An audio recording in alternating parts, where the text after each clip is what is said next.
राम राम बच्चों, आज हम श्रवण करेंगे सीता हरण की कथा और रावण और जटायु का युद्ध।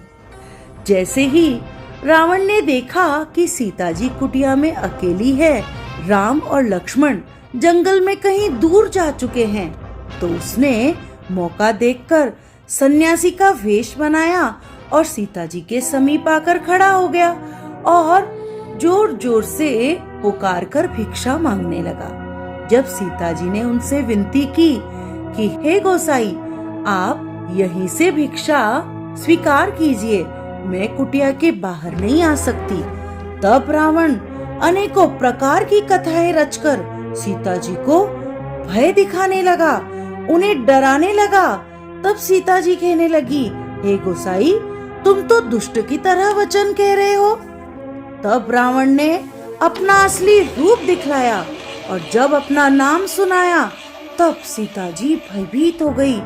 उन्होंने धीरज धरकर कहा कि रे दुष्ट, रुक, प्रभु आएंगे, तब तुझे पता पड़ेगा कि तू क्या अधर्म कर रहा है। तब क्रोध में भरकर रावण ने सीता जी को रथ पर बिठा लिया और वह बड़ी उतावली के साथ आकाश मार्ग से जाने लगा।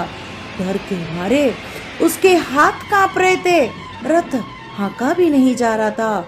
सीता जी विलाप करने लगी। सीता जी श्री राम जी को पुकारने लगी, श्री रघुनाथ जी, हे मेरे प्राण प्यारे, मुझ पर दया करो।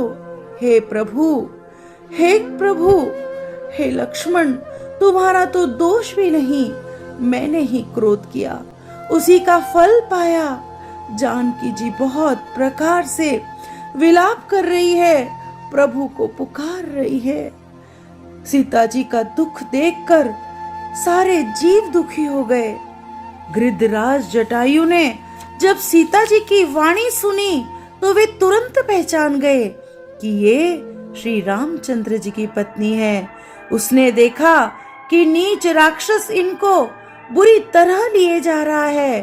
तब वो बोला, हे पुत्री, हे सीते, भय मत करो, मैं इस राक्षस का नाश करूंगा। और क्रोध में भरकर वो रावण के ऊपर झपट पड़ा। उसने रावण से कहा कि हे रावण, मेरी सीख सुनो, जानकी जी को छोड़कर कुशल पूर्वक तुम अपने घर चले जाओ, नहीं तो हे भुजाओं वाले, तुम्हारे कुल का विनाश हो जाएगा। श्री राम जी के क्रोध रूपी अग्नि में सारा वंश नष्ट हो जाएगा। तब जटायु ने रावण के बाल पकड़कर उसे रथ से नीचे उतार दिया।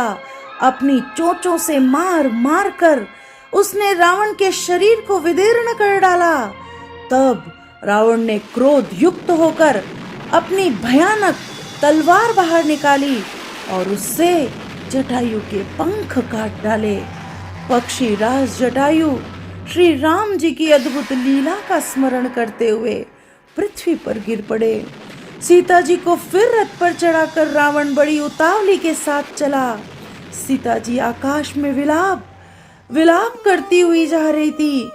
सीता जी ने जब देखा कि पर्वत पर बंदर बैठे हैं, तो सीता जी ने हरि नाम लेकर वहां पर वस्त्र डाल दिए। इस प्रकार वह सीता जी को ले गया और लंका में ले जाकर उन्हें अशोक वन में जाकर ठहरा दिया।